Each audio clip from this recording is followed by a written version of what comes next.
belajar untuk tetap bergantung kepada Tuhan. Karena kita tidak tahu apa yang akan terjadi ke depannya. Seperti itu. Bahkan ketika kita merasa semuanya baik-baik saja, tiba-tiba hal seperti itu terjadi. Jadi saya bersyukur sekali untuk pengalaman itu dan saya banyak belajar lah dari peristiwa itu. Dan setelah pulang saya sharing dengan Ripka begini, terus kamu kasih apa ke bapak itu, dia sudah tolong kamu loh. Saya jadi aduh iya ya. Pak Cahyo juga bilang begitu, oh harusnya kamu kasih lebih uang parkirnya kan. Tapi kayak iya ya, kok saya kayak tidak peka ya dengan hal seperti itu. Kayak akhirnya saya jadi agak sedikit sedih dengan hal yang saya lakukan. Kok saya begitu ya, padahal dia sudah tolong saya, padahal dia sudah membantu saya, luar biasa bantuannya begitu. Kok saya kayak biasa aja begitu. Dan saya bertekad kalau saya kembali lagi hari Sabtu, saya akan ketemu dengan Bapak itu dan mungkin saya akan berikan sesuatu lah kepada Bapak itu sebagai ucapan terima kasih. Oke, itu saja kesaksian dari saya. Semoga bisa menjadi berkat bagi teman-teman yang mendengarkan. Terima kasih. Oke, itu dia kesaksian dari Miss Injil dan membuat kita harus peka ya. Yang kedua, sebenarnya itu yang kedua ya, peka. Yang pertama mungkin sifat kecerobohan kita. Saya pun sendiri itu ada sifat kecerobohan. Berbanding terbalik ya, kalau saya kan tidak pakai kendaraan. Kalau mau jogging, mau lari. Tapi pasti ada saja ketika mau lari, itu saya bilang, Tuhan kalau Tuhan izinkan saya ke sana, Tuhan kasih buka jalan. Kalau misalnya Tuhan izinkan, Tuhan kasih saya sakit perut kah, atau mungkin saya ada urusan apa, tiba-tiba ada tamu kah, supaya artinya ada yang menghalangi gitu. Dan tetap selalu kalau ketika mau kemana-mana, mau misalnya ke Sentani kah, ke apa namanya, Koya kah, itu bisa berjalan dengan baik kalau misalnya kita minta. Nah tapi yang saya bagian sini adalah, jangan kita paksakan diri. Kalau emang gak sanggup nih ya, olahraganya, hobi kita itu yang olahraga untuk lari, kalau gak sanggup, jangan coba-coba. Karena apa? Kalau kalian coba-coba dengan hal yang kalian tidak mampu, percaya deh, akibatnya ada sama kalian nanti. Termasuk saya sudah alamin gitu. Jadi kayak kurang pemanasan, terus ini pemanasannya saya nggak ke sana sih, nggak ke Koya, nggak ke jembatan. Cuman tidak lupa pemanasan, udah olahraga, workout itu sekitar 1 jaman. Ya udah langsung sakit. Jadi intinya di sini adalah kalau tadi soal kecerobohan ya, jangan lupa pemanasan itu penting. Ya, itu ada lagi yang lain? Ada, oh ini dia, kita sambut. Ya, singkat saja teman-teman. Ini saya menyambung dari Miss Injilia karena saya juga pernah kejadian yang sama dan semenjak kejadian itu mengubah pikiran saya tentang yang namanya tukang parkir gitu. Selama ini saya berpikir tukang parkir itu ya dia bisa melakukan hal-hal yang tidak gitu ya. Tapi ternyata mereka tuh menolong gitu. Kalau saya kejadiannya di Saga AB, waktu saya ada ke KFC, sudah hampir setengah jam, saya baru sadar kunci di mana begitu. Ternyata masih di motor gitu. Pas saya sampai, kok nggak ada? Berarti di mana dong gitu? Pas saya mau balik ke KFC, tiba-tiba si tukang parkirnya dia bilang, kok cari ini ya? Iya pak. Aduh, itu semenjak hari itu mengubah saya punya citra tentang tukang parkir dan akhirnya kemana-mana sekarang saya nggak akan sungkan-sungkan mau kasih lebih gitu. Kalau misalnya sekalipun mungkin tukang parkirnya tidak resmi ya, kan ada yang begitu ya. Karena ya mereka baik begitu tukang-tukang parkir ini. Jadi ya mungkin pesan buat teman-teman, nggak apa-apa lah kita bantu sedikit kalau misalnya kita kasih tukang parkir gitu ya. Itu aja dari saya. Oke, itulah dia. Jadi kita harus dermawan ya, berbagilah. Karena tukang parkir itu bukan pekerjaan yang simpel, bukan pekerjaan yang mudah. Karena dia akan mengatur banyak motor, termasuk melindungi kunci motor kita bila mana ketinggalan di motor gitu. Ya, ya ada lagi yang lain? Tapi kita tukang parkir ya malam ini, artinya Tuhan pakai semua orang ya, semua orang itu dalam hal kebaikannya dia, kebaikannya Tuhan gitu. Supaya mengingatkan kita bahwa kita nggak boleh pandang enteng sama orang lain, tapi kita harus tetap bersyukur bahwa Tuhan sudah menitipkan orang-orang tersebut untuk menjadi penolongan kita. Ada lagi yang lain? Saya mengucap syukur karena kemarin bertambah usia.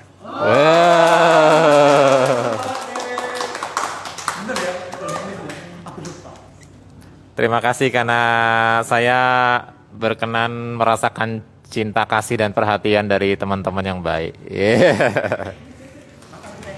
Ada beberapa yang ngasih video yang berkesan, sampai bahasa Arab segala ada yang kirim ke saya, ibu-ibu lagi.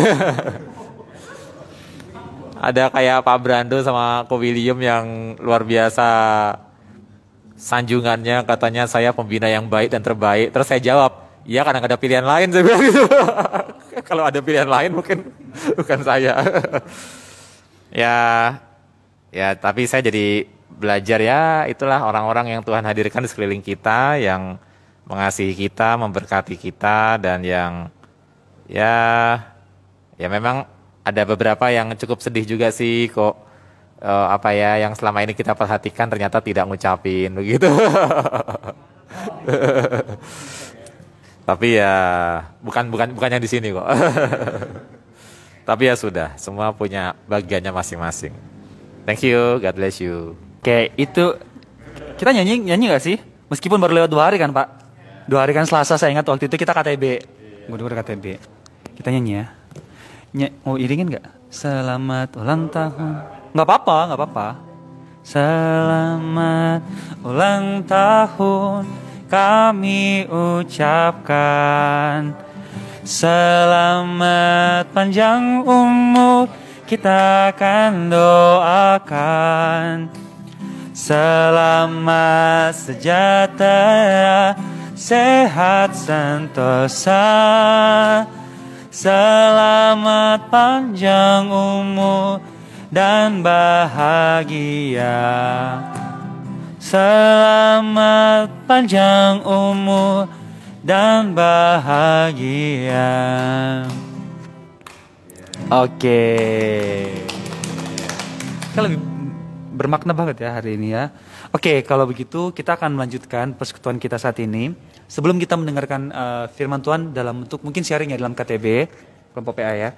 Kita akan nyanyikan sama-sama pujian Karena Salibmu.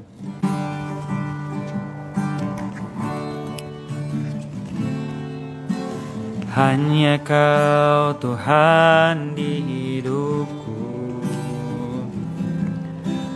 Kau berikan hidup yang baru. Darah-Mu menyucikan, pulihkan hatiku. Ku nyatakan Kaulah segalanya. Engkaulah sumber pengharapan. Kuasa-Mu sanggup menyembuhkan.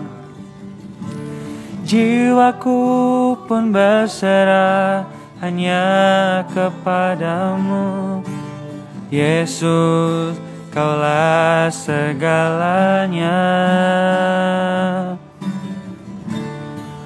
Karena salib-Mu ku hidup. Karena salib-Mu ku mujizat-Mu. Karena salib-Mu ku hidup. Karena salib-Mu ku menang. Engkau yang berkuasa, sanggup untuk melakukan mujizat-Mu di hidupku.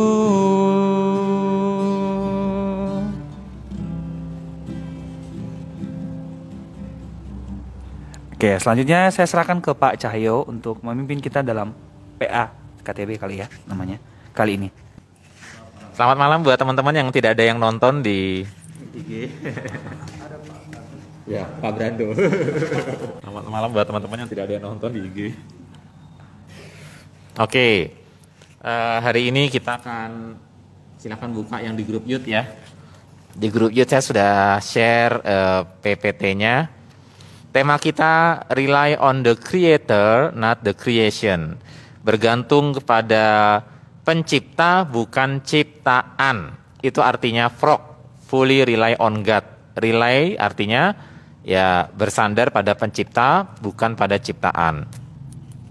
Ayat hafalannya seperti biasa, teman-teman. Amsal 3 ayat 5. Sudah hafal semua di sini? Sudah. Percayalah kepada Tuhan dengan segenap hatimu, dan janganlah bersandar kepada pengertianmu sendiri. Ada outline teman-teman. Ini outline-nya saya dapat dari internet, bukan karya saya sendiri ya. Jadi ada 21 ayat di pasal 20 itu, teman-teman bisa lihat paralelnya ya. Yang A di atas dengan A aksen yang di bawah, B di atas dengan B aksen yang di bawah, C atas dengan C aksen yang di bawah, D yang di atas dengan D aksen di bawah, dan pusatnya itu ayat 12 sampai 13, yaitu tentang pesan dari Babilonia. Teman-teman, kalau kita mau baca kisahnya semua cukup panjang ya, tapi nggak apa-apa ya, karena kita kan cuma bertujuh, jadi kita bisa 2 kali 2 kali nih, karena 7 orang, 3 kali 3 kali ya, 3 ayat ya, 21 bagi 3. Jadi seorang 3 ayat. Silakan dari mulai Pak Brando dulu, pasal 20 ayat 1 sampai 3. Ini mic-nya di over aja ya. Kisah Raja-Raja 20 ayat 1 sampai 3. Dua Raja-Raja ya, 2 Raja-Raja 20 ayat 1 sampai 3. 2 Raja-Raja 20 ayat 1 sampai 3. Silakan satu orang teman yang di IG boleh buka 2 Raja-Raja 20 ayat 1 sampai ya, jadi oper aja. Ayat 1. Pada hari-hari itu Hizkia jatuh sakit dan hampir mati. Lalu datanglah Nabi Yesaya bin Amos dan berkata kepadanya, "Beginilah firman Tuhan, sampaikanlah pesan terakhir kepada keluargamu, sebab engkau akan mati, tidak akan sembuh lagi." Lalu Hizkia memalingkan mukanya ke arah dinding dan ia berdoa kepada Tuhan. "Ah Tuhan, ingatlah kiranya bahwa aku telah hidup di hadapan-Mu dengan setia dan dengan tulus hati, dan bahwa aku telah melakukan apa yang baik di mata-Mu." Kemudian menangislah Hizkia dengan sangat. Ayat 4. Tetapi Yesaya belum lagi keluar dari pelataran tengah, tiba-tiba datanglah firman Tuhan kepadanya. "Baliklah dan katakanlah kepada Hizkia, raja umatku, beginilah firman Tuhan Allah Daud, bapa leluhurmu, telah kudengar doamu dan telah kulihat air matamu. Sesungguhnya aku akan menyembuhkan engkau. Pada hari yang ketiga, engkau akan pergi ke rumah Tuhan. Aku akan memperpanjang hidupmu 15 tahun lagi, dan aku akan melepaskan engkau dan kota ini dari tangan Raja Asyur. Aku akan memagari kota ini oleh karena aku dan oleh karena Daud hambaku." Kemudian berkatalah Yesaya, "Ambillah sebuah kue arah." Lalu orang mengambilnya dan ditaruh pada bara itu, maka sembuhlah ia. Oh iya. Ayat 8. Sebelum itu Hizkia telah berkata kepada Yesaya, "Apakah yang akan menjadi tanda bahwa Tuhan akan menyembuhkan aku dan bahwa aku akan pergi ke rumah Tuhan pada hari yang ketiga?" Yesaya menjawab, "Inilah yang akan menjadi tanda bagimu dari Tuhan, bahwa Tuhan akan melakukan apa yang telah dijanjikannya. Akan majukah bayang-bayang itu 10 tapak atau akan mundur 10 tapak?" 10, 11, 12. Ayat 10, Hizkia berkata, "Itu perkara ringan bagi bayang-bayang itu untuk memanjang 10 tapak. Sebaliknya, biarlah bayang-bayang itu mundur ke belakang 10 tapak." Ayat 11, lalu berserulah Nabi Yesaya kepada Tuhan, maka dibuatnyalah bayang-bayang itu mundur ke belakang 10 tapak, yang sudah dijalani bayang-bayang itu pada penunjuk matahari buatan Ahaz. 12 lagi, 12, ayat 12 lagi. Ayat 12, pada waktu itu Merodak Baladan bin Baladan, Raja Babel, menyuruh orang membawa surat dan pemberian kepada Hizkia, sebab telah didengarnya bahwa Hizkia sakit tadinya. Oke. Berarti saya 13, 14, 15 ya. Hizkia bersukacita atas kedatangan mereka, lalu diperlihatkannyalah kepada mereka segenap gedung harta bendanya, emas dan perak, rempah-rempah dan minyak yang berharga, gedung persenjataannya, dan segala yang terdapat dalam perbendaharaannya. Tidak ada barang yang tidak diperlihatkan Hizkia kepada mereka di istananya dan di seluruh daerah kekuasaannya. Kemudian datanglah Nabi Yesaya kepada Raja Hizkia dan bertanya kepadanya, "Apakah yang telah dikatakan orang-orang ini, dan dari manakah mereka datang?" Jawab Hizkia, Mereka datang dari negeri yang jauh, dari Babel. Lalu tanyanya lagi, apakah yang telah dilihat mereka di istanamu? Jawab Hizkia, semua yang ada di istanaku telah mereka lihat.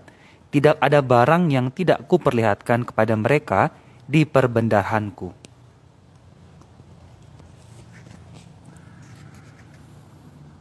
Lalu Yesaya berkata kepada Hizkia, dengarkanlah firman Tuhan. Sesungguhnya suatu masa akan datang bahwa segala yang ada dalam istanamu dan yang disimpan oleh nenek moyangmu sampai hari ini akan diangkut ke Babel. Tidak ada barang yang akan ditinggalkan, demikianlah firman Tuhan. Dan dari keturunanmu yang akan kau peroleh akan diambil orang untuk menjadi sida-sida di istana Raja Babel. Teman-teman, ayat 19. 3 ayat terakhir ya. Hizkia menjawab kepada Yesaya, sungguh baik firman Tuhan yang engkau ucapkan itu, tetapi pikirnya, asal ada damai dan keamanan seumur hidupku. Selebihnya dari riwayat Hizkia, segala kepahlawanannya dan bagaimana ia membuat kolam dan saluran air dan mengalirkan air ke dalam kota. Bukankah semuanya itu tertulis dalam kitab sejarah Raja-Raja Yehuda? Kemudian Hizkia mendapat perhentian bersama-sama dengan nenek moyangnya, maka Manasye anaknya menjadi raja menggantikan dia. Nah teman-teman, jadi kita lihat polanya tadi kita sudah lihat ya rekan-rekan ya. Ya ada pola yang sempat saya tunjukkan tadi ya. Nah ada sebuah kisah yang sebetulnya nggak penting, tapi ya nggak apa-apa, ini cuma untuk wawasan aja. Kisah itu adalah, kalau mungkin teman-teman pernah dengar ada kisah, ada orang yang mencoba untuk mengukur usia bumi dan mencoba menarik mundur begitu hitungan angkanya, dan akhirnya dalam kisah itu dikatakan kok usia bumi itu ternyata hilang 1 hari. Pernah dengar kisah itu enggak? Ya, hilang 1 hari. Kemudian mereka cari-cari selidiki itu hilangnya di mana ya. Terus ada orang Kristen yang kemudian memberikan informasi, oh di Alkitab ada peristiwa Yosua yang menghentikan matahari. Terus dihitung-hitung, oh iya ya, kok kayaknya cocok ya, tapi kok masih ada sisa 40 menit nih, hilang kemana 40 menit. Nah lalu kemudian ada orang mengatakan, oh itu kisah dalam 2 Raja-Raja pasal 20. Bagaimana Hizkia itu mendapat tanda dari Nabi Yesaya, dan tandanya itu adalah bayang-bayang jam matahari yang ada di kerajaan Yehuda itu mundur 10 tapak. Jadi waktunya tuh mundur. Nah kemudian disimpulkan, oh itulah penyebabnya mengapa waktu kita hitung dengan komputer ada kehilangan waktu selama satu hari kira-kira. Nah tapi itu ternyata kisah hoax. Itu ternyata kisah hoax. Jadi ada orang-orang Kristen yang terlalu cinta Tuhan dalam tanda kutip, tetapi kurang pengetahuan dan kurang bijak, kurang pengertian. Akhirnya kisah itu tuh disebarluaskan untuk seolah-olah mendukung antara pengetahuan dan iman Kristen itu tidak bertentangan, seolah-olah begitu, saling mendukung ya. Tapi kisahnya ternyata setelah diselidiki nggak betul. Itu tuh kisah hoax aja, tidak ada kisah seperti itu di mana NASA itu mempunyai komputer yang super yang bisa menghitung usia bumi itu dengan tarik mundur. Itu ternyata kisah itu hanya hoax saja.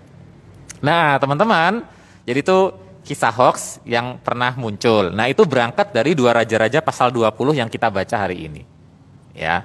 Nah, tapi ada pesan yang lebih penting yang sebetulnya dari sekedar menyelaraskan antara iptek dan iman ya dalam kisah ini. Kisah yang lebih penting apa? Kalau kita baca di sini, Hizkia tiba-tiba sakit di masa-masa itu, di masa-masa ketika kerajaan Asyur mengepung kan ya, minggu-minggu sebelumnya.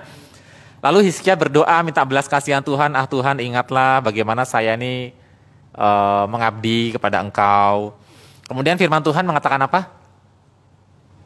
Di ayat 4-6 tadi, ada sebuah mujizat yang akan Tuhan berikan. Mujizatnya apa, Miss? Silakan dibaca di ayat 4-6. Iya.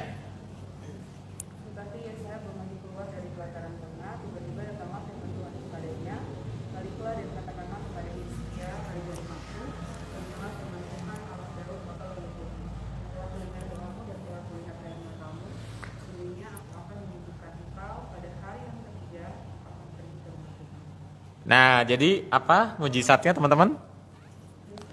Hizkia usianya diperpanjang 15 tahun lagi. Ya, 15 tahun lagi itu mujizat yang luar biasa loh rekan-rekan. Membuktikan bahwa Allah kita tuh benar-benar Allah sumber hidup. Karena hanya Allah yang bisa memberi hidup dan menarik kehidupan. Dari mujizat ini saja nyata bahwa Allah itu benar-benar Allah pemilik kehidupan, sumber kehidupan. Tidak hanya memperpanjang hidup 15 tahun lagi, juga dilepaskan dari Asyur, dilindungi dari Asyur. Jadi jelas Allah adalah Allah yang menjadi sumber pelepasan, sumber pertolongan.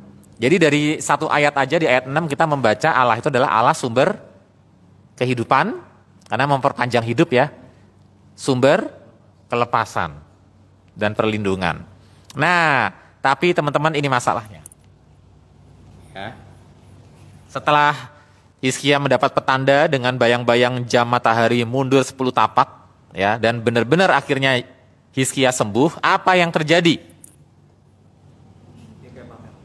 Di ayat 12 sampai 13 yang menjadi kunci dari kisah kita.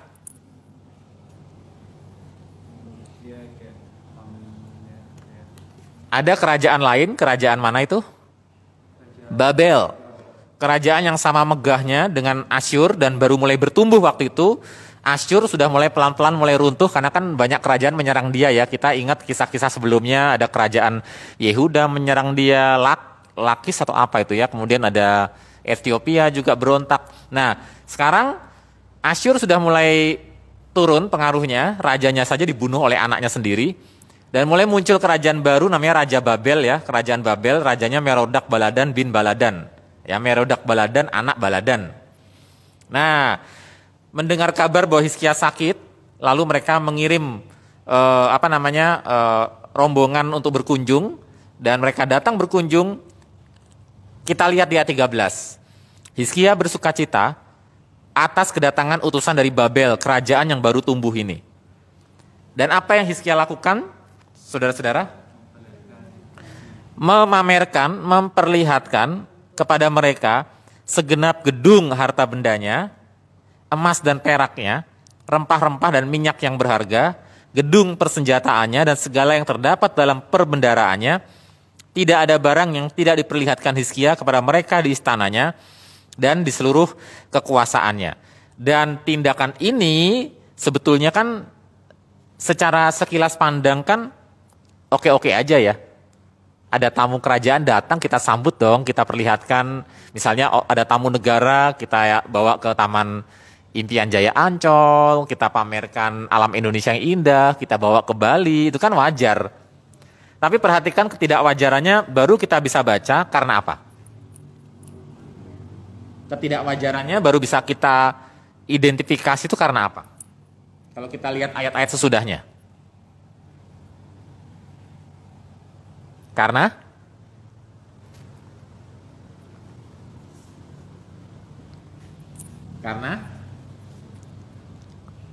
ada kritik dari Tuhan melalui nabi Tuhan. Ya, kritikannya secara halus sih. Kalau kita lihat ya, Nabi Yesaya kemudian datang, siapa sih mereka? Padahal kita tahu, Nabi Yesaya sudah tahu ya. Apa sih yang telah dikatakan orang-orang ini dan dari mana mereka datang? Hizkia bilang dengan pedenya, wah mereka datang dari Babel, dari jauh gitu kan. Yesaya tanya lagi, apa sih yang dilihat mereka di istanamu? Sekali lagi dia nanya bukan karena nggak tahu ya, cuma pengen menguji isi hatinya aja. Lalu Hizkia mengatakan, semua yang ada di istanaku telah mereka lihat.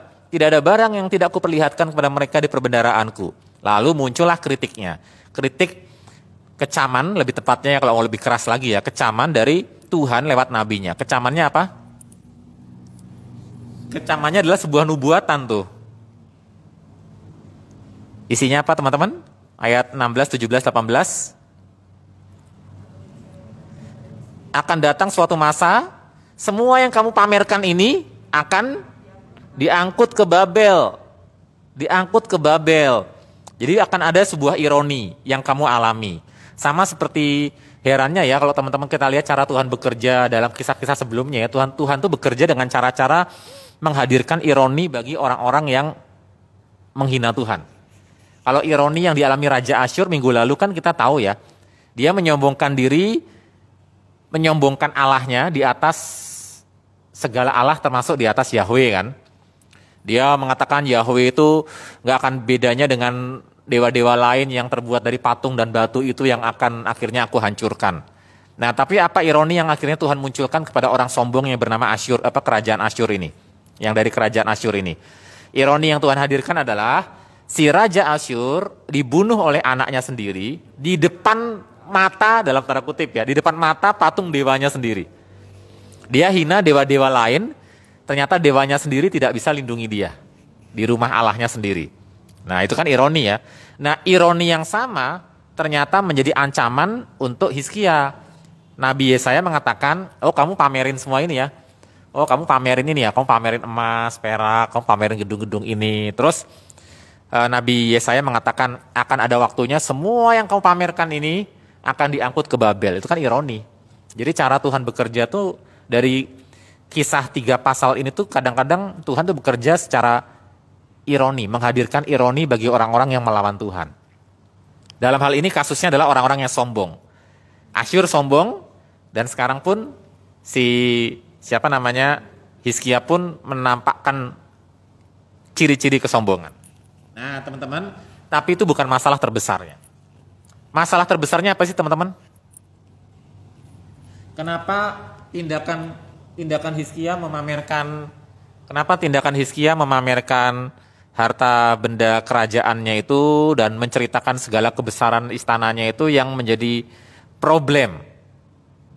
Utamanya apa sih teman-teman? Bisa ada yang kasih pendapat nggak? Kita bayangkan kisah sebelumnya nih, dengan keadaan yang kemudian tiba-tiba datang tamu negara ini, kemudian dia malah menceritakan yang lainnya. Kira-kira yang jadi problem apa tuh?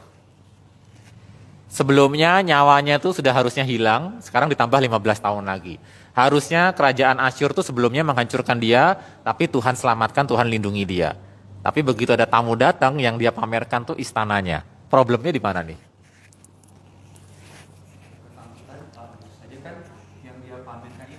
Ya, nggak apa-apa. Biar semuanya jawab. Oh, semuanya jawab ya. Kan dia dikasih kesempatan tuh ya, dikasih kesempatan untuk hidup. Dia bersyukur ya sama Tuhan. Tapi kok malah dianya kayak lebih memamerkan kebanggaan dirinya terhadap tamu yang datang. Pada akhirnya setiap hal yang berbau rahasia atau sesuatu yang kita miliki, kita pamerkan ke orang dan ternyata mungkin itu jadi musuh kita ke depan, dia akan merangkul semua itu dan kita lenyap. Gitu sih. Jadi ya harusnya yang dipamerkan itu kemahakuasaan Tuhan dong, bukan kemegahan daripada istananya gitu kan. Artinya karena kalau bukan Tuhan dia nggak akan hidup lagi 15 tahun. Kemudian dia nggak akan lagi punya barang-barang itu. Bisa saja ada yang menggantikan dia kan, ketika Tuhan tidak izinkan dia hidup pada 15 tahun sebelumnya, ya kan? Bisa saja pada saat itu dia sudah tidak berkuasa apa-apa, udah metong, udah mati, meninggal ya. Kemudian ada yang menggantikan dia dan yang pamer itu bukan dia lagi, bisa saja begitu. Oke, yang lain? Monggo.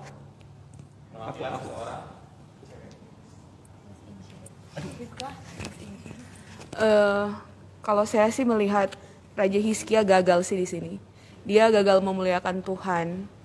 Jadi kayak tiba-tiba aja dia lupa begitu bahwa Tuhan itu baru melakukan mujizat yang besar untuk Hizkia. Rentetan peristiwa yang terjadi kayak bagaimana sih Hizkia ini kayak insomnia padahal baru aja Tuhan menunjukkan kuasanya.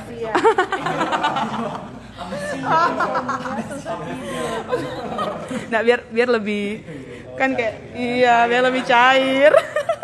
Tadinya insomnia nggak bisa tidur, akhirnya jadi Iya jadi amnesia, jadi hilang ingatan. Itu sih. Jadi Hizkia itu sudah gagal memuliakan Allah. Padahal Allah melakukan banyak hal buat Hizkia dan bangsa Yehuda. Lanjut. Pas. Rifka. Jason. Oh, belum. Heidi. Heidi sekarang. Oke. Iya, betul ya teman-teman ya. Betul sekali ya. Maksudnya kan dia sudah hampir 2 kali mati itu. Pertama hampir mati karena Asyur, kerajaan dikepung kan. Kedua hampir mati karena sakit. Harusnya kan dia dalam 2 kesempatan itu kan benar-benar udah 2 kali kehilangan kesempatan hidup, apalagi itu pamerin gitu kan. Nah tetapi begitu datang pihak lain begitu kan, kok bisa-bisanya yang dia ingat itu harta bendanya, bukannya Tuhan yang telah memberikan kesempatan dia 2 kali hidup loh. Ini masalahnya 2 kali hidup loh ya, bukan hanya pas dia sembuh sakit ya, tapi pas dia lolos dari Asyur kan sebenarnya dia juga selamat juga itu. Nah jadi teman-teman ini yang sebenarnya jadi problem ya. Artinya ada seorang anak Tuhan yang 2 kali dapat kesempatan hidup oleh Tuhan, ketika tiba waktunya untuk memuliakan Tuhan, yang dia ingat kok malah yang harusnya musnah gitu. Kan sebetulnya harta benda itu kan harusnya musnah kan. Kemusnahan pertama oleh Asyur, kemusnahan kedua adalah kalau dia sakit, ya itu kan akhirnya juga dia nggak bisa lihat kan, musnah juga gitu. Nah artinya apa teman-teman? Yang dia ingat itu adalah barang-barang ciptaan, bukan sang pencipta yang jadi sumber.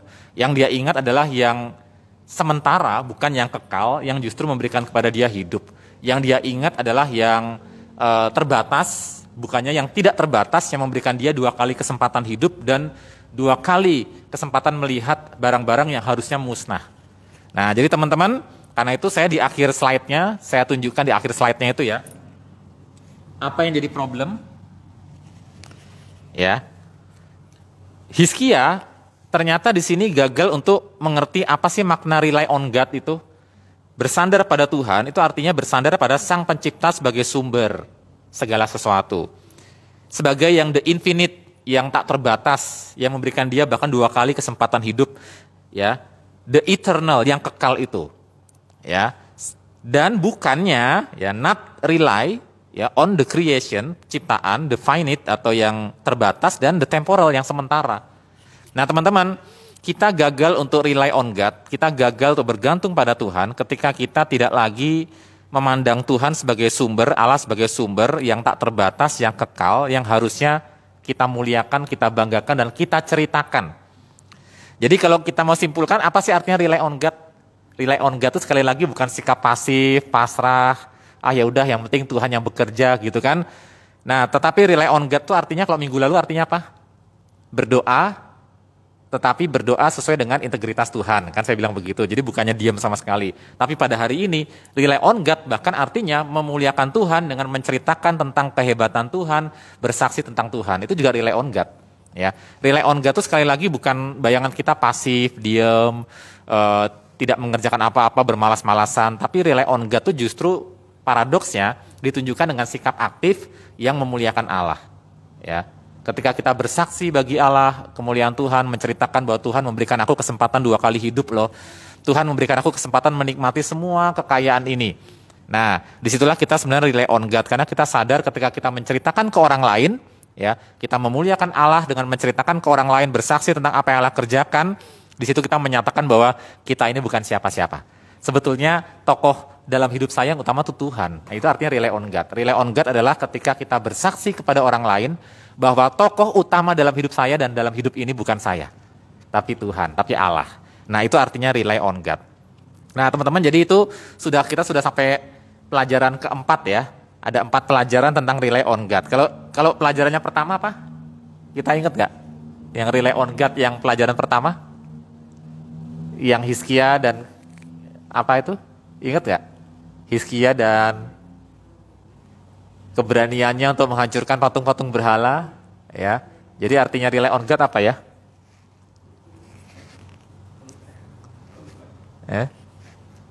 Beriman dengan cara action ya, menyatakan iman kita dengan tindakan, dengan action. Ya, beriman itu berarti taat. Beriman itu bukan berarti ya kita nggak melakukan apa-apa, tapi iman itu pasti menghasilkan buah, yaitu ketaatan. Jadi rely on God itu artinya hidup beriman kepada Tuhan yang menghasilkan buah ketaatan, menyingkirkan dosa dan segala macam. Yang kedua, dalam kisah yang kedua, rely on God artinya apa ya? Kisah yang kedua tentang Hizkia ngapain? Ayo ingat gak nih? Ya, Asyurnya mengeluarkan olok-olok ya, dan mereka hanya diminta untuk diam saja kan, mengeluarkan olok-olok, mengatakan apa?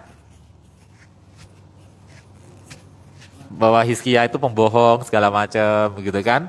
Nah, kira-kira kita belajar apa soal rely on God di situ? Rely on God berarti tidak menyingkirkan tantangan dari hidup kita. Kita bergantung pada Tuhan bukan berarti kita kemudian nggak mengalami apa-apa yang mengancam dan menantang. Rely on God itu artinya kita ya membuka diri justru kepada tantangan, ancaman, olok-olok dan hinaan begitu. Dan yang ketiga, minggu lalu rely on God artinya ya, rely on God itu artinya berdoa, menyatakan permohonan kepada Tuhan, tapi kepentingannya adalah untuk integritas Tuhan, bukan untuk kenyamanan diri. Dan yang terakhir hari ini, rely on God artinya bersandar pada Tuhan, artinya bersaksi bahwa tokoh utama dalam kehidupan ini bukan saya, tapi Allah. Itu yang jadi tokoh utamanya. Nah teman-teman, itu pelajaran 4 minggu tentang rely on God. Semoga ini jadi berkat buat kita, dan kiranya nama Tuhan dipermuliakan. Kita akan sampai pada puncaknya nanti di Sal bulan April ya, tentang siapa sebetulnya tokoh tertinggi yang mampu menjalani itu semua, dan ketika kita hidup di dalamnya, kita sungguh-sungguh diajar untuk bergantung pada Tuhan. Saya serahkan kepada Pak Fikli. Oh iya. Oke, baik. Untuk mencairkan suasana, berhubung di luar hujan ya, dingin ya, beku ya, kita akan saya mau buat apa ya? Saya sebagai icebreakernya mau buat ice breaking. Tapi aku nggak tahu ada usul gitu. Harusnya tuh kita mainnya di luar ya, mainnya di luar. Tapi berhubung di luar hujan, saya sudah temukan games apa yang kira-kira bisa digunakan untuk alam terbuka begitu. Karena saya tuh orang yang suka senam, suka yoga, kita akan sama-sama senam ya. Tapi gimana nih, mau senam yakin nih? Aduh, mau senam? Ya? Oke. Kita senam ya. Oke, kalau begitu kita berdiri. Kita melakukan peregangan ya. Peregangan otot, otak juga ya, termasuk salah satunya. Itu penting ya semuanya. Sama kayak iman sama ilmu ya. Ya. Saya harus pegang ini juga. Harus pegang. Oh ya, aku jepit ya. Yoga itu harus tempat tersembunyi yang gak ada orang-orang lain. Kita kayak meditasi. Hah? Apaan? Oh, katanya saya bisa kayang, tapi saya nggak yakin teman-teman yang lain bisa kayang. Nanti patah tulang-tulang ya, mohon maaf ya. Oke, jadi kita coba kita kasih lemas bestie.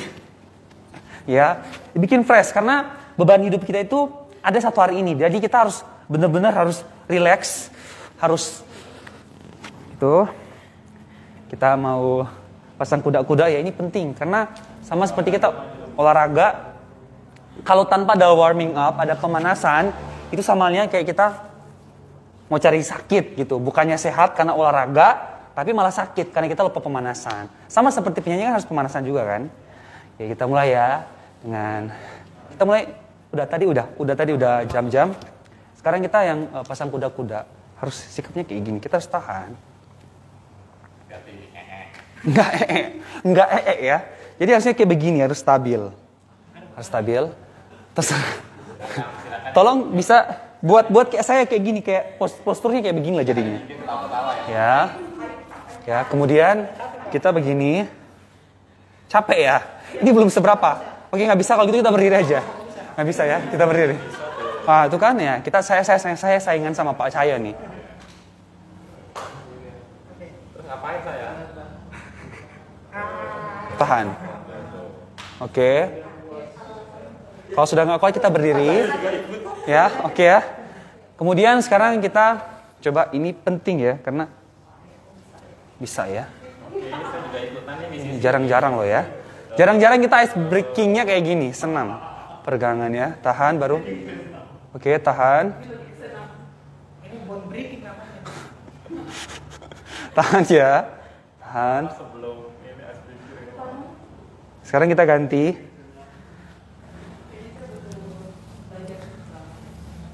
Ini soal balancing ya. Kalau yang di rumah, Miss Sisi sama Miss Erwin silakan ikut. Jangan kayak Miss Injulia.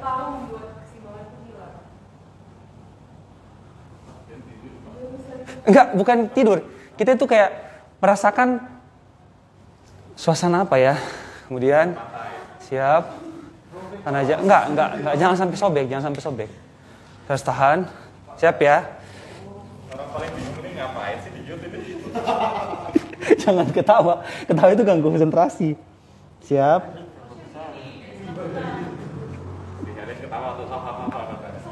Kita ganti ke sebelah. Ada suami istri nggak ada. Oh, pada ikut di sana. Siap. Oke, kita berdiri. Kemudian yang terakhir ya. Ini susahnya kalau video beda kayak gini. Kali jangan dia. Olahraga terus. Tahan barang sekitar 10 detik. Lihat ini posisi yang sempurna, saudara posturnya lihat. Iya. Lihat pakai tanahnya dia sampai taruh itu. Oke, siap. Oke, saya berharap kita harus tetap ada hal-hal itu ya dilakukan ya, minimal ada sekitar 5 menit lah ya kita lakukan. Oke, mungkin itu bisa menjadi manfaat bagi kita semua ya. Kalau itu sekarang kita bisa duduk ya, silakan duduk. Ya, ya oke. Ya aku lupa, kebiasaan. Hah? Oh jangan, itu sudah advance namanya, sudah advance. Kita masih beginner. Ya, sobek. Oke. Saya mau tanya dulu gimana ketika kali ini ice breakingnya seperti itu? Pendapat Anda?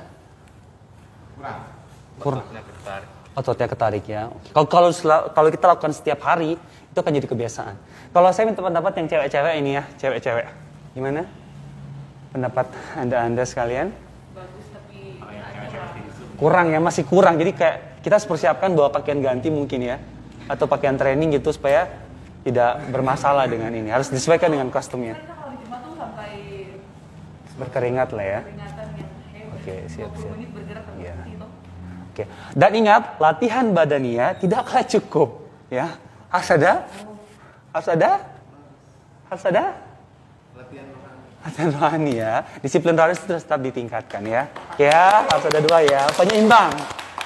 Oke. Cukup sekian untuk ice breakingnya. Nah, selanjutnya kita akan sama-sama memberikan persembahan. Yang teman-teman yang ada di rumah pun bisa mengirimkan atau mentransfer. Ada kopi-kopi, malah kopi sama gorengan. Tuh. Udah. Udah ya, catat ya foto ya. Ada 5 orang nih yang di IG. Oke ya. Ya kakak, kita akan memberikan persembahan. Sembari kita memberikan persembahan, kita nyanyikan pujian betapa hebat ya kuasa Tuhan kita.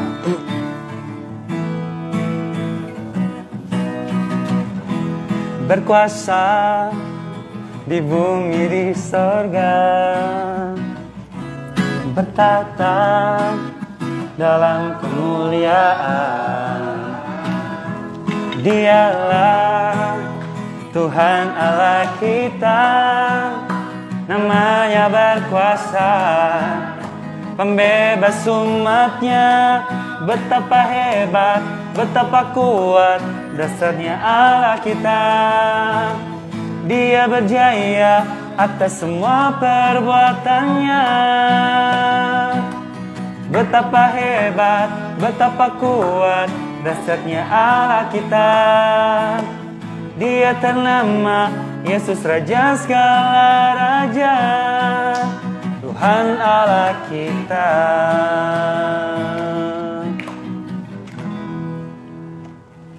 Oke, kita akan mendoakan persembahan. Nanti selanjutnya setelah doa persembahan, kita akan sama-sama berdoa syafaat ya, berdoa syafaat, berdoa syukur.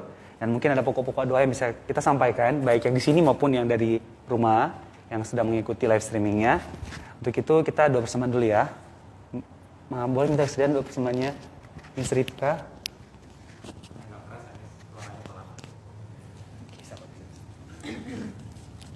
Mari kita berdoa. Segala kemuliaan hanya bagimu Tuhan. Kami sangat mengucap syukur ketika di malam hari ini kami boleh membaca Alkitab, kami boleh bersama-sama belajar dari kebenaran firman Tuhan. Dan kami pun bersyukur Tuhan di malam hari ini kami boleh mengumpulkan persembahan kami untuk hormat dan kemuliaan bagi nama-Mu. Biarlah persembahan ini boleh dipakai dengan sebaik-baiknya, boleh menyenangkan hati Tuhan, dan juga membawa berkat dalam kehidupan kami. Ini doa kami ya Tuhan, hanya di dalam nama Tuhan Yesus, Juru Selamat kami yang hidup, kami berdoa. Amin. Oke, terima kasih Miss Ripka. Dan selanjutnya seperti yang saya sudah sampaikan tadi, kita akan doa syukur, doa syafaat. Kita untuk pokok-pokok doa kita bisa sampaikan sekarang. Oh ya, pemulihan Pak Jerry ya. Sudah berhasil selesai dioperasi, tinggal dalam pemulihan ya. Kita doakan ya. Semoga cepat pulih dan cepat. Ya. Selanjutnya ada lagi. Oke, kita berdoa semoga ya, semoga besok dalam lindungan, pasti dalam lindungan Tuhan, semua aman terkendali, tidak ada ya rusuh-rusuh ya. Nah, itu kita juga harus berpartisipasi dalam kerjasama dengan pemerintah yang ada. Ya dong, karena kan jangan sampai kita sampaikan hal-hal tersebut di media sosial gitu kan, memperkeruh keadaan ya, nggak boleh. Kita harus tetap positive thinking. Ya. Ya, jadilah masyarakat yang bijak ya. Oke, selanjutnya apa lagi kita? Oh ya ini juga salah satu hal yang akan kita serius doain ya. Karena minggu depan tanggal 4, bener ya? Anak SMA kelas 12 itu sudah ujian akhir sekolah. Ya, oke. SMP ujian akhir semester pas ya kita sebutnya. Dan masih ada yang mengikuti kegiatan SLC mungkin SMA kali atau SD juga. Dan kita berdoa juga buat guru-guru kita yang masih muda-muda dan yang ya kita berdoa semoga tetap semangat, tetap sehat, jaga kesehatan penting ya, dan berpikir positif terus supaya kalau kita kerjakan segala sesuatu itu bisa berjalan dengan baik gitu ya. Oke, untuk kita masing-masing, keluarga kita masing-masing di jauh sana, di dekat sini, bahkan mungkin bagi kita yang sementara mencari pasangan hidup, bagi kaula muda, kecuali yang masih sekolah, jangan dulu. Dan kita tetap berusaha, tetap supaya ketika ada berhubungan, jalani hubungan itu dengan baik adanya, bertanggung jawab, dan tetap terus bawa Tuhan dalam hubungan kalian, hubungan kita. Gitu. Oke ya. Oke, ada lagi teman-teman? Semua sehat-sehat ya. Bila mana ada teman-teman kita yang berulang tahun, kita doakan saja. Entah siapakah mereka, kita doakan. Atau mungkin mereka dalam keadaan tubuh yang lemah, kita tetap juga doakan. Oh iya, teman di samping saya, Heidi, tangannya kemarin nih. Ya, cedera. Kenapa?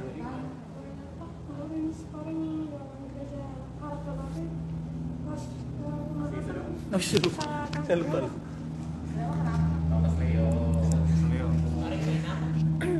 Jadi kemarin tuh dari gereja ada buat kegiatan sparring, jadi sparring futsal, jadi cewek lawan cewek, cowok lawan cowok, jadi antara gereja Harapan AB sama gereja GKI Maranatha. Jadi kemarin tuh sebelum main bola itu pemanasan, cuman ada teman mungkin dia sepak bola terlalu kuat, jadi pas mau tangkap malah jari tengah ini yang kayak salah urat gitu.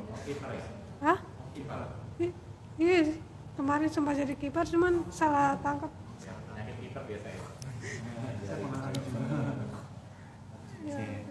Sip ya. Kiper itu penting loh, menjaga bola supaya tidak masuk ya. Ya, studinya Heidi juga ya. Ya, penyelesaian studinya Heidi. Dan bagi kita juga sementara bekerja dan bahkan mencari pekerjaan ya. Oke, itu saja Pak Cahyo, minta tolong untuk didoakan pokok-pokok doa kita ya.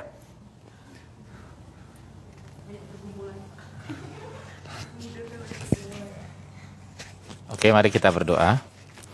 Bapa kami yang di surga, terima kasih untuk kesempatan kami melayani lewat persembahan kami. Biarlah uang-uang yang telah kami persembahkan ini dapat Tuhan pakai sungguh-sungguh untuk menolong pekerjaan Tuhan, khususnya di tempat ini di antara Komisi Pemuda. Banyak program-program tahun ini yang masih harus kami kerjakan, tempuh, dan selesaikan. Kami berdoa supaya semua rencana-rencana dapat berjalan dengan lancar dan dapat terlaksana dengan baik. Kami berdoa juga ya Bapak, kami serahkan untuk teman-teman yang hari ini sudah hadir, biarlah mereka semua tetap dalam sukacita dari Tuhan, Apapun pergumulan yang kami hadapi, kami serahkan semuanya, baik dalam pekerjaan maupun dalam studi, sekolah, kuliah.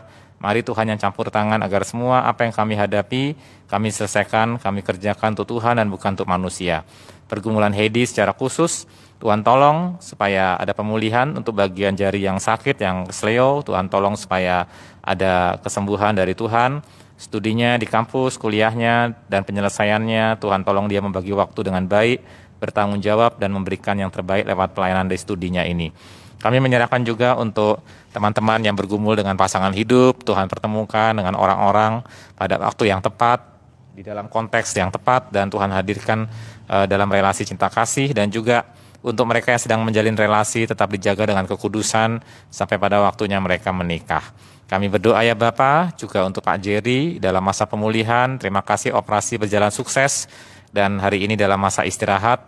Kami berdoa supaya bisa beristirahat dengan baik sore ini, malam ini, dan besok bisa pulih kembali, dan pada waktunya bisa keluar dari rumah sakit, dan kami bisa menikmati kembali kebersamaan, khususnya di dalam persekutuan dan pelayanan. Kami juga berdoa untuk seluruh rencana penerimaan siswa, kegiatan penerimaan siswa baru, dan juga anak-anak yang akan Tuhan utus untuk studi di tempat ini di Kalam Kudus Jayapura. Tuhan tolong supaya mereka yang kesulitan bisa mendapatkan bantuan, pertolongan pada waktunya, dan anak-anak bisa mengikuti studi di sekolah kami dengan baik, dan juga siswa-siswa yang ada yang sedang menempuh pendidikan dalam SLC yang sedang berlangsung, atau mungkin ujian-ujian yang akan dijelang, baik kelas 12 maupun adik-adik kelasnya, supaya Tuhan tolong semua proses belajar ini bisa dipertanggungjawabkan di hadapan Tuhan. Mereka belajar sungguh-sungguh, dan rekan-rekan guru juga diberikan kekuatan untuk mengoreksi, memeriksa hasil pekerjaan siswa, dan membagi waktu dengan baik agar semua tetap sehat, tetap dalam perlindungan Tuhan. Juga kami berdoa untuk keselamatan kota ini dengan isu-isu dan rencana-rencana untuk demo esok hari. Kami berdoa supaya tidak ada orang-orang yang berusaha memanfaatkan kesempatan dan mengacaukan keamanan, supaya masyarakat tetap tenang, damai, tidak terprovokasi. Kami minta orang-orang yang berniat jahat, yang hatinya berusaha untuk menciptakan kekacauan, mari Tuhan yang singkirkan, dan Tuhan yang tolong hambat setiap gerak langkah mereka. Tuhan yang ubahkan hati dan pikiran dan rencana-rencana jahat mereka. Kami berdoa ya Bapa, perlindungan-Mu untuk seluruh kota ini, para aparat pemerintahan, dan juga aparat keamanan, dan setiap orang-orang yang beritikat baik untuk menciptakan kedamaian, ketentraman di kota ini, di provinsi ini. Kami berdoa ya Bapak, juga kami serahkan untuk jaringan internet supaya semua tetap lancar, baik, dan kami bisa tetap mengerjakan tugas-tugas kami, baik pelayanan maupun juga di dalam tugas-tugas pekerjaan. Terima kasih Bapak, terima kasih ketika kami hendak mengakhiri persekutuan kami rindu Tuhan yang menjaga kami, kembali ke rumah masing-masing dengan selamat di dalam perlindungan Tuhan. Demi nama Tuhan Yesus kami berdoa, haleluya. Amin.